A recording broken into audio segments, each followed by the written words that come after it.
the only thing that really drags me out the house is dating women. And then I realized, since I became the most famous man on the planet, that dating women has changed significantly. And like most things in the world, it's all the women's fault. Because now women, when they meet me, they want to meet me, of course, but they feel compelled to somehow try and prove their status to me. And I don't want them to do that. Like, you're a beautiful woman, you're 19, you're 20, you're beautiful.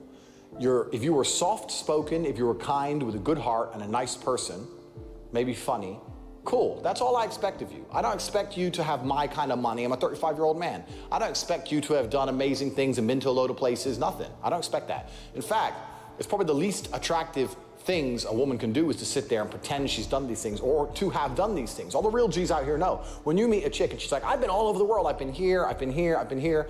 Any real G's sitting there going, oh, for f***'s sake. How many trains? How many threesomes in hostels? Like, no man wants that. The most attractive thing a woman can say is, I've never been on holiday. I've never been anywhere. That's what we want to hear. But now I got women who are desperate to somehow like prove their status to me, and they're saying the most unattractive shit. And it's a shame because I know that they don't really mean it, they just don't know any better.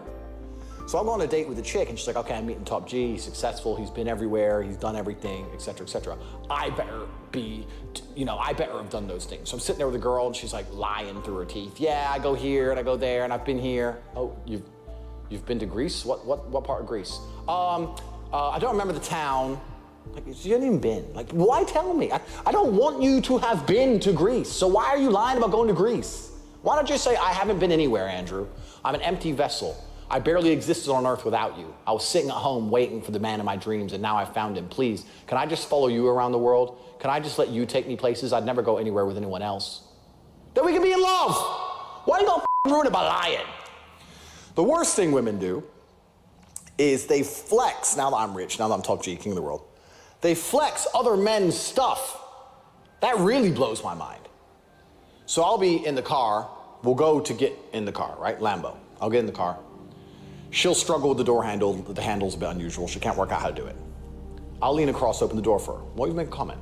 She goes, you didn't have to do that. Do what? Well, you didn't have to open the door, I know how it works, it's not the first Lambo I've been in. You don't have a Lambo. So why are you bragging that you've been in another man's Lambo? You're gonna flex with someone else's stuff? Imagine a man doing that. Imagine a man going, hey, yeah, I've been in a Lamborghini. You have a Lamborghini? No. I don't have one. That guy does. Like, what's cool about that? They start bragging about, oh yeah, I've been on jets. You don't have a jet. You don't even have $1,000 in your bank account. You've never paid taxes. You don't have any money. You're a brokey. By masculine standards, 99% of women, if you were to take away the gender aspect and just look at their finances, the money they make, their mindset, their mentality, their motivation, if you were to look at most things, by masculine standards, the majority of beautiful women are losers. They have no money, they're emotionally fragile, all they care about is attention from Instagram. There's no point in comparing us in the same paradigms. And for you to sit there and brag about the other men's stuff, not only is it pointless, not only does it not make sense, but it's the least attractive thing a woman can do. Like, we talk about getting dry. Bro, when I sit there, if a chick gets in my car and goes, I've been in lots of Lambos, I will end that date within 3 minutes. I'll be like, that's really nice to hear. That's really nice to hear. Anyway, something's come up, so I have to drop you off. What's the problem? No problem. I just want to take you home. Nice to meet you. Goodbye. Because it's brutally unattractive. I don't care if you've been in lots of Lambos or not been in lots of Lambos. Don't tell me that. I don't want to hear that shit. Before Andrew transitions to the topic of giving dating advice to women, if you want, you can comment below whether or not you agree with him on wanting a more simple, nice, and sexually inexperienced girl who hasn't done much in her life yet. Because I agree with the part about wanting a simple and kind girl who doesn't have a huge ego because she hasn't had a ton of attention from men yet.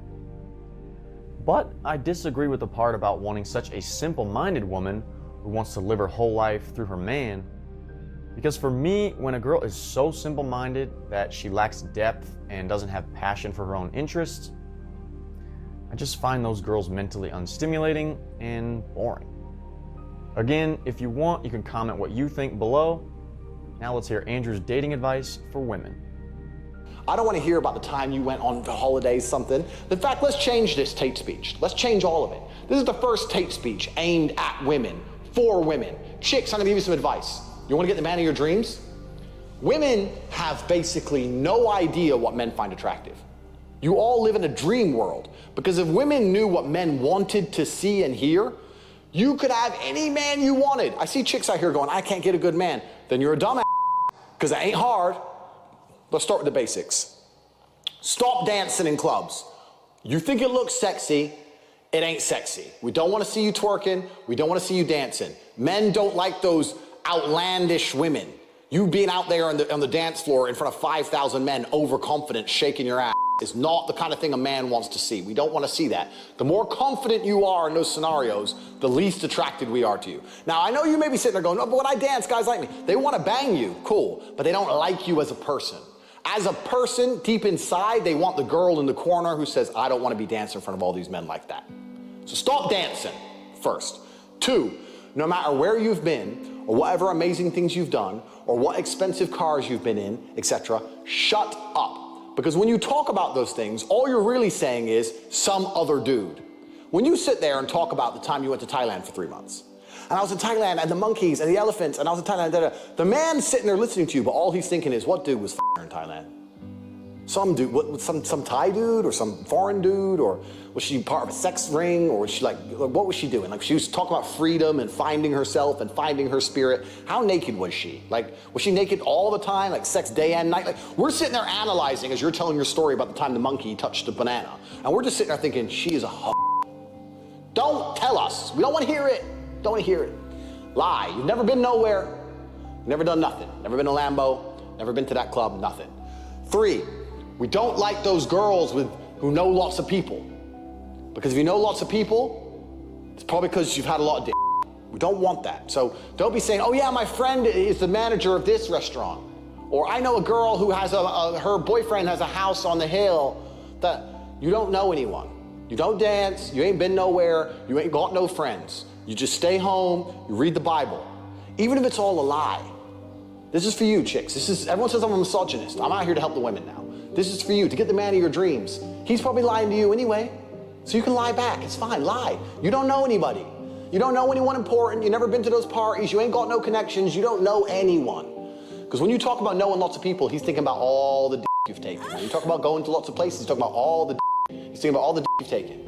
You talk about doing expensive things, expensive cars, etc. He is thinking about all the you have taken, and it is brutally unattractive. Women will sit there on a date and just talk about all these things, trying to prove their status. Yeah, I've been here, I know this guy, I've been in Lambos, and they think the guy is like, wow, she's something. Wow, that's wifey right there. No. Men may tolerate it and pretend to give a shit and put up with it because you're hot, but we don't like it. Men want to be your portal to discover the world. If I sit with a chick, I want to be the first one to take her to Greece. I want to be the first man to put her on a jet. I want to be the first man to drive her in a Lambo. I want to be the first man to give her new experiences. I want to be her portal to the world. If she's told me that she's had 50 portals before me and stinks of then I'm not interested in anything more than a quick night bam. So any chick who sits there and goes, yeah, well, I spoke about all those things and the guy me. Well, of course, the guy will you no matter what you talk about. You could talk about having IBS and he'll still bang you. But it ain't gonna make him attracted to you deep in your heart, in your soul. So this Tate speech is kind of deflected. Since I've become super famous, girls are saying all the wrong things to me. And then I came along because I don't want people to call me misogynistic, and now I'm helping women to do better. So this is now, I'm now a female dating coach. I've changed from the masculine side, I'm now on the woman's side. Women, shut the f up